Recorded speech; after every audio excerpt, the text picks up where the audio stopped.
Well, hello there, friends. Thanks for clicking on this video and joining in on what is a continuing conversation. I want to thank everybody for your likes and for your comments. I certainly appreciate it. And as I've said before, I'll do my best in answering your questions.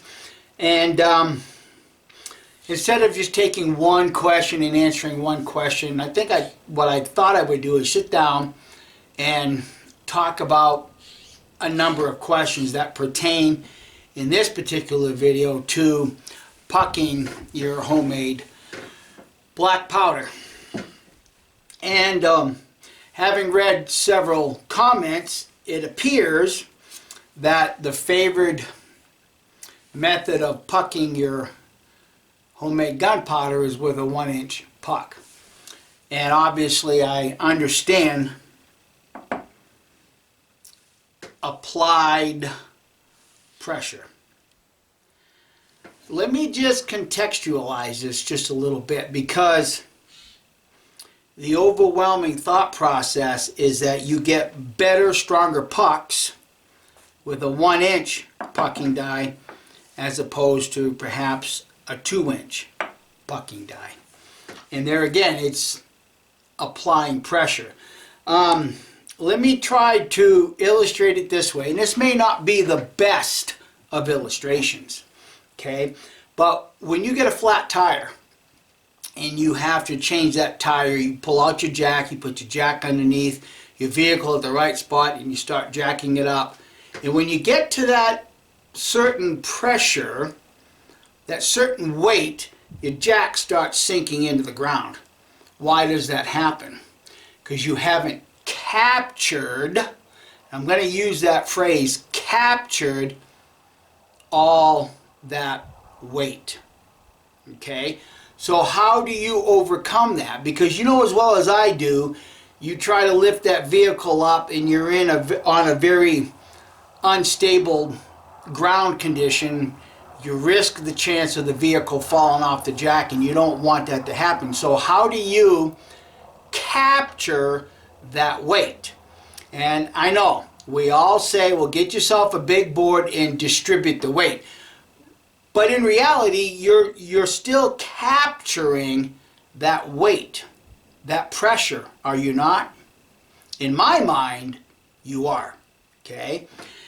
So when it comes to pucking, you're capturing that pressure that's applied by your jack, whether that be the 1-inch pucking die or a 2-inch pucking die. Now, I understand because when you have a bottle jack that has a 1-inch surface, or in this case, this one is right at about 1 5/8 inches, okay?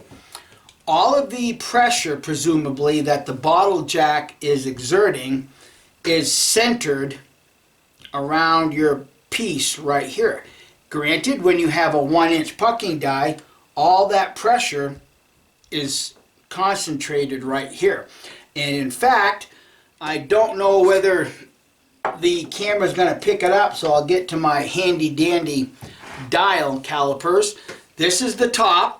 Okay, now I've used this quite a bit. Outside diameter right at the top is 1.375.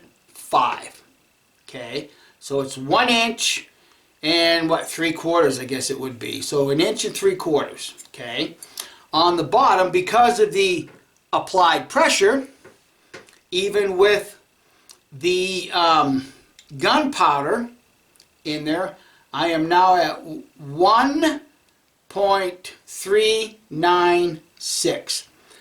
So the applied pressure, even on this small tube, has caused the bottom of it to bell out. Thus, that's how much pressure I'm capturing when I'm using this as a pucking die. Okay, and how do I capture that? Well, you guys have seen what I used before as a press. Between a solid base right here and a solid base on top, I am capturing every bit of pressure that this jack can exert. Okay? Whether that be redistributed, let me put this up before I don't fall on my leg, whether that be redistributed to a 1-inch pucking die or a 2-inch pucking die. And ultimately, I have a point in making all of this because there again, I've heard over and over and over again, 1-inch pucking die does a better job. 1-inch pucking die is all I'm going to use because it does a better job. But again, I'm talking about applied pressure. So when my jack goes up in my press, which is solid brass, and this thing's probably about 3 pounds, when this square hits the top of my press, all the applied pressure right here transfers to this, okay? Which obviously the upward motion of the jack when it hits the top of the press reverses that, and now it becomes downward pressure into the die that has a very tight, stable bottom. Applied pressure. Now, the question that I have to ask, well, it's actually 2 questions, but let me get to this first, okay? So, we have the diameter right here, which is about 1 inch and 5/8, I think I said. I'm going to raise the bottle jack up a little bit, and I'm going to measure what the piston is. The piston is 1.795. Okay? What would happen to my applied pressure with the 2-inch pucking die if I were to cut this screw off and thread the screw down below the piston in the ram? What would my applied pressure be then?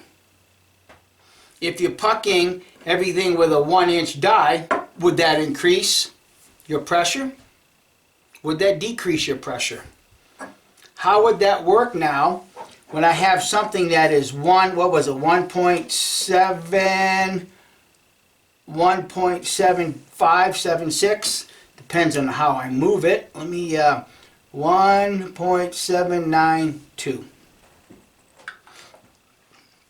What would that do to a die that on the base, on the inside, is right at 2 inches? How much surface, how much more surface and applied pressure is right here at the piston if I were to cut this screw off and thread the screws below the top of the piston? Now, with that being said, are you really, inquiring minds want to know, are you really transferring so much more pressure from the larger diameter piston to a smaller diameter screw extension? Even if I go all the way down and I set my bottom right here and set my 2-inch pucking die right there, set this in, jack this up, a positive stop, nothing moves, and reverse that pressure down. Inquiring minds want to know, where is my pressure at this point really being exerted from? That smaller head that's on the screw, or the entire force of the piston? That's the bottle jack. I'll let you decipher that out because this is just my thoughts in this matter. But ultimately, my question is this when it comes to 1-inch pucking dies. Okay? Does it really matter how much pressure you're applying in pucking a 1-inch die as opposed to a 2-inch die? Because my ultimate question is, because presumably you're applying a whole lot more pressure with a smaller pucking die. Now, like all of us, we take the pucking die out, the puck out, we set it out to dry. Then we'll take some sort of hammer or something, as I create a mess, and break them up into smaller pieces. Then we'll take those smaller pieces and we'll put them in the mill. Does that stronger compression create more or less 4F powder? I want to know. Does that create more or less 4F powder in the grind as opposed to a 2-inch pucking die? That's what I want to know. Because everybody's saying 1 inch is better, 1 inch is better, you can get more pressure, fine. If that's how you want to contextualize it, but I want to know, are you getting more or less 4F powder in your grind? Because ultimately, guys, you're going to be grinding this up to size it, right? So at that point, is it really a concern about a 1-inch pucking die or a 2-inch pucking die? When in reality, you grind it up and you have to, in my case, I'm saving all my 4F to reconstitute it. Now, let me just emphasize something here. I used to take that powder and put it back in my ball mill, that 4F, put it back in the ball mill and get it to that floury consistency. I no longer do that. What I do is I take that 4F and I put it in my pan and I spray the water in it and I mix it up until I feel there's sufficient water to recompress it. And that's what I do. I no longer put that 4F in the ball mill. Because right now I've come to the conclusion, what's the difference of taking that 4F and adding a little water and re-pucking it? Isn't that in essence pucking it twice? Just food for thought, guys. Just food for thought. And I do appreciate the comments, and I do appreciate the thought processes. But as I've stated in a previous video some time back, I think in different terms. I don't think in normal terms, and I'm not so quick to buy somebody's explanation of something. I want to check it and come to my own conclusions based on my own, my own knowledge, working knowledge. For instance, there's a video out there right now talking about some of those little white specks left behind in your homemade gunpowder, and there's some suggestions out there that it's impure potassium nitrate. You're welcome to believe that. Whether it is or not, I really don't care, because I'm happy with what I'm getting right now out of my gunpowder. But I have a thought in that regard. When you are discovering those little white flakes in your gunpowder that you burnt, are you burning that gunpowder in an open air environment, or are you taking one of those scopes and running it down your muzzle loading barrel, like some do when they're checking for lead fouling or copper fouling? You run that scope up and down. Are you finding those white flakes on the inside of your barrel after you have the ideal burning conditions, such as a enclosed environment with some pressure that's created by the ball in the patch? Is that when you're getting these white flakes, or are you getting these white flakes in an open air burning environment? Because you've changed what this gunpowder is supposed to do when it's in a confined unit. See, that's how I think. That's how I process stuff. Before I answer, I want to think about everything that's surrounding the nature of the question. So in my mind, I can't answer what those little white flakes are left behind unless I know that you've taken a scope and you've run it down the barrel and looked at your barrel after you've burnt the powder under compression. Because see, potassium nitrate is an oxygenator, and that oxygenator is supposed to help consume in an enclosed environment. It's no different than boiling water on a stove. How do you create that explosive moment? Do you open air burn or boil the water, or do you boil it with a tight lid? I think we all know the answer to that. So depending on the context, some people may or may not be able to answer that question. Now, I've done some burn tests. You'll see that coming up, and I've noticed some little white specks in even the factory gunpowder. I've noticed that there, but I'm burning the gunpowder in an oxygen-rich environment. Think about that, friends. Think about the context of what you're trying to ask. Because my first question back to you would be, well, did you run a scope down your barrel of your muzzleloader after you fired it and you're seeing those white specks there? Or is it only in the open air, oxygen-rich environment?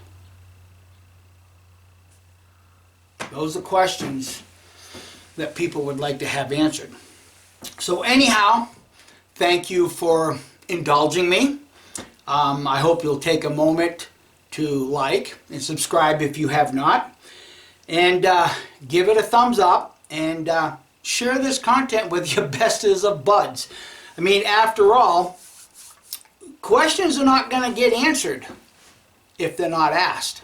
And like I said, I will do my best, but I always have questions that I want to ask first before I answer your questions, such as, are you getting less or more 4F by using a 1-inch pucking die after the grind as opposed to a 2-inch pucking die?